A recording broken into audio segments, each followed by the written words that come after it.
What's up, guys? I'm back with another movie review. I don't have a disc to show you today. I watched this one on Vimeo, so I don't have a disc. It is on DVD though. It's from a company called High Octane Pictures. I don't know. I don't think they made it. I think they're just the distributor. But anyway, this movie is called. I watch it under the title of America Has Fallen, but it's also known as Rising Fear, which is if you're wanting to check it out on Amazon. The DVD is only under Rising Fear, but you can watch it digitally under Rising Fear or America Has Fallen. If you're watching this from Europe, it's probably under the name of The Patriot. So this one has a ton of names. Always a good sign, right?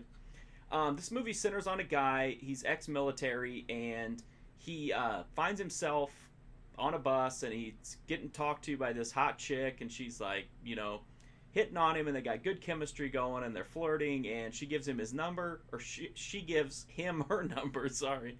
And so he's like, hey, is this a real number? What's going on? And so he gets home, and he calls her, and she doesn't pick up. So he's like, ah, shit. So he calls a couple more times, and nothing happens. So he's like, fuck it, and he gives up. Well, the truth is, when he called the number, she didn't pick up, but it triggered an explosive that blew up a really crowded building, killed 70-some people, did all this damage, and it's like this huge terrorist attack that is all over the news and everything. So he's kind of fucked. He doesn't know what's going on. He doesn't even know that he's connected to it. He gets raided by the feds, obviously, and they trace the phone call, and he ends up being taken into custody, and they know that he's ex-military, and it just comes out to like, what the hell's going to happen to this guy? Is he going to end up going down for it, or is it going to spiral into a crazy conspiracy theory type movie? I don't know. But anyway, this movie, to me, is fucking hilarious. If you've ever seen Birdemic, this is like the Birdemic of action movies. It is dead serious. It wants to be this huge popcorn blockbuster action movie, which I love. I love indie movies that have huge ambition, and this movie has gigantic ambition. Holy shit. But it has the worst CGI I've maybe ever seen in my life. It looks like a bad video game. There's a scene where these helicopters are blowing up these cars that are down on a freeway. Looks like it's out of Spy Hunter if you've ever played that game. Not good, not good. The CGI is just god-awful. It's atrocious. It's hilarious. It's the most entertaining part of the movie just because it's so ridiculous.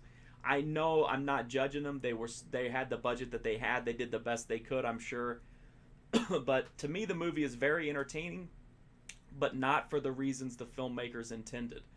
I think it's unintentionally hilarious. I think it's so overly dramatic and so serious combined with these hilariously awful CGI. It just works. So it's not a good action movie, but it's a fun, entertaining movie. This would be a fun one to put in at a party. It would be a fun one just if you love weird, bad movies. Another thing that I liked about it was that the villain is like an obvious Bane ripoff with like the voice of Darth Vader. It's ridiculous. Even like he wears a mask, but he's disfigured under the mask, and even the disfigurement is horrible CGI that looks like it was done in like 10 seconds in Photoshop. It's just awful. But again, I liked the movie for all the wrong reasons, but I had fun with it. It is, to me, the kind of movie that could get kind of a cult following because it is so ridiculous. Again, that movie's called Rising Fear or America Has Fallen, depending on where you're looking for it at. Or if you're other places in the world, it could be called The Patriot. It was directed by Tom Getty, and he's also the lead in it. Not a good action hero, but again, that just adds to the ridiculous fun of the movie. It came out in 2016. If you're having trouble finding it on IMDb or Amazon, that's a little more information to go on. I had a hard time tracking down the movie based on the title America Has Fallen, but eventually I found all the stuff. That's the movie. It's good, but not for the reasons it's supposed to be. But fuck it, who cares? Entertaining is entertaining. So I hope you liked the video, guys, and hopefully I'll see you again soon.